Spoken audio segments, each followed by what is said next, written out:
जय हिंद। आज मैं आपको एक सच्ची घटना शेयर कर रहा हूं। मुझे लगा पूरे देश को ये घटना जो मेरे साथ हुई है वो शेयर करनी चाहिए। और घटना इस तरह की है, धर्म बाद में इंसानियत पहले। मैं कश्मीर के दौरे पर था, मेरे साथ कुछ मेरे दोस्त भी मेरे साथ गए हुए थे और मैं बड़ा एक्साइटेड था क्योंकि मुझे वर्ल्ड के सबसे ऊंचे ब्रिज चिनाब ब्रिज देखने का बड़ा मन था। और कटरा से लेकर श्रीनगर तक की जो ट्रैवल थी वंदे भारत ट्रेन, उसमें जाने का मुझे मौका मिला। मैं बहुत खुश था और मैं गया भी। वाकई देखा देश कैसे तरक्की कर रहा है और मैं वहाँ की फिजा भी जानना चाह रहा था कि वहाँ के लोग क्या सोचते हैं।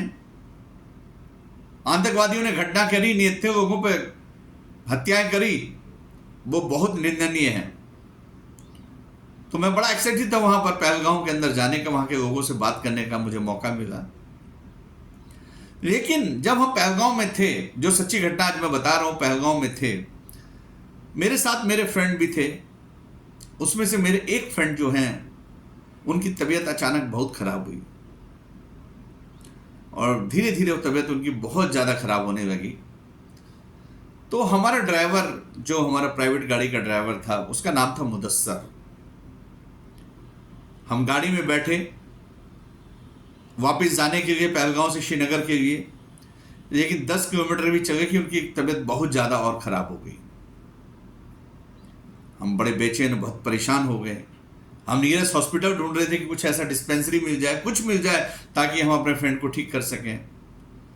टाइम टू टाइम उनकी कंडीशन बहुत ख़राब होती जा रही थी, लेकिन वो ड्राइवर भी हमको मोटिवेट करता रहा, तसल्ली देता रहा, कुछ नहीं होगा सर, बिल्कुल मैं कोशिश करूंगा इसको नज़दीक से नज़दीक हॉस्पिटल पहुंचाने की। वो कश्मीरी में किसी से बात कर रहा था, अब पता नहीं वो क्या बात कर रहा था, और साथ के साथ वो कुछ मंत्र वगैरह, कुछ अपना जो भी उनका धर्म का होगा पढ़ रहा था ठीक करने के लिए, हमें लगा। और उसने कहीं से पता किया कि रास्ते में 20 किलोमीटर के बाद करीब दिन के दोपहर के 2 बज रहे होंगे और वो जगह का नाम है मुकाम। वहाँ एक छोटा सा हॉस्पिटल, सरकारी हॉस्पिटल, गवर्नमेंट का हॉस्पिटल वहाँ पर था और उन्होंने अपनी गाड़ी को वहीं पर ही जाके रोका। आप बिलीव करेंगे, इतना फास्ट एक्शन उस सरकारी छोटे से हॉस्पिटल, मुश्किल से 1 या 2 डॉक्टर होंगे वहाँ पर और मुश्किल से 5 से 7 स्टाफ होगा। मैंने अपनी लाइफ में इतना बड़ा एक्शन नहीं देखा। इतनी तेजी से उन्होंने इस पर काम किया। तुरंत डॉक्टर ने खुद ही पर्ची बनाई, खुद ही सारे चीजें लिखी, मतलब हम लोगों को कुछ तकलीफ नहीं होने दी और तुरंत पूरा चेकअप वेकअप किया। और उन्होंने बोला कंडीशन बहुत सीरियस है, बहुत हाई रिस्क है। उन्होंने तुरंत बोला कि हमारे पास एम्बुलेंस है, हम सब डिस्ट्रिक्ट हॉस्पिटल जो कि सिरका में है, वहां से करीब 20 किलोमीटर होगा, 15 से 20 किलोमीटर और आगे था। हमने कहा हम कैसे जाएं? तो बोले सर आप एम्बुलेंस रेडी है, आप चिंता मत करें। मैं उस एम्बुलेंस के ड्राइवर को भी नहीं भूल सकता,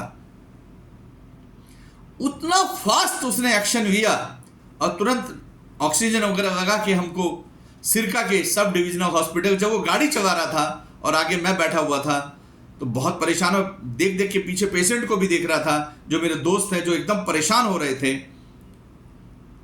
लेकिन वो ड्राइवर नॉन स्टॉपेज गाड़ी इतनी तेजी से, और गाड़ी की कंडीशन भी ऐसे नहीं है।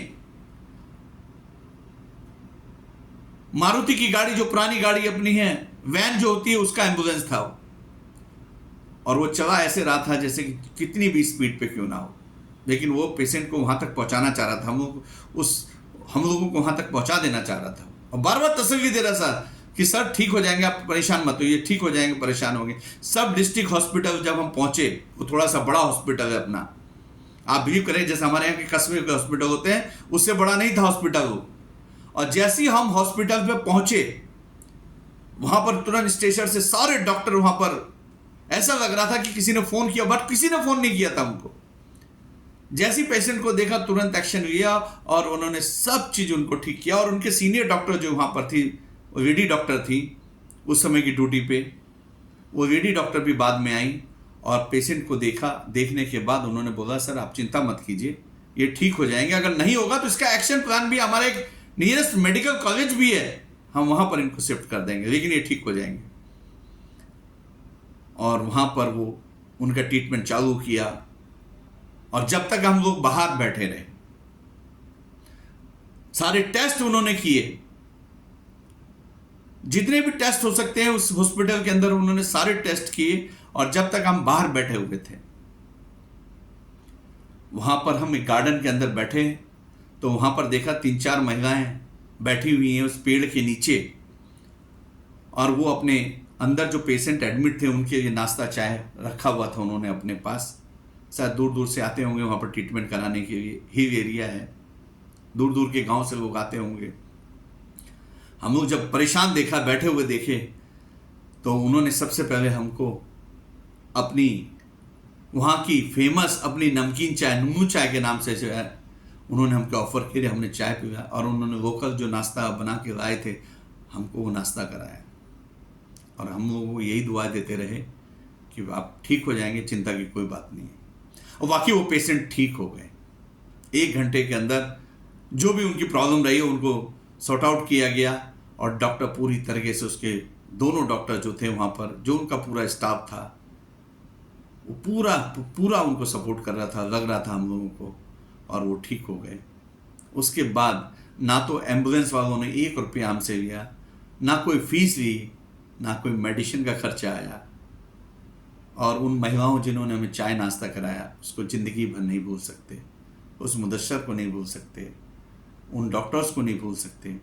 इसीलिए बोल रहा हूँ, धर्म बाद में है, इंसानियत पहले है। उन्होंने धर्म नहीं देखा, हम हिंदू धर्म से, वही मुस्लिम धर्म से, लेकिन हिंदू और मुस्लिम नहीं देखा, उन्होंने इंसानियत देखी। उससे हमारी जो ज़रूरत थी उसको ज़रूरत को पूरा किया। आप बिलीव करेंगे, इस तरह का ट्रीटमेंट हॉस्पिटल के अंदर मैंने नहीं देखा, और आप भी नहीं देखेंगे, क्योंकि हम घंटों डॉक्टर्स का इंतज़ार करते रहते हैं। ये फिजा कश्मीर की चेंज हो रही है। वहाँ के लेफ्टिनेंट गवर्नर जो इसको देख रहे हैं, वहाँ के चीफ मिनिस्टर जो देख रहे हैं, मैं उनका भी शुक्रिया अदा करता हूँ। उन्होंने हमारे ऐसे डॉक्टर को रखे हुए हैं जो धर्म देख के नहीं, इंसान देख के अपना ट्रीटमेंट करते हैं। हम लोग को आपस में नहीं लड़ना चाहिए। हम लोग एक है तभी देश तरक्की करेगा।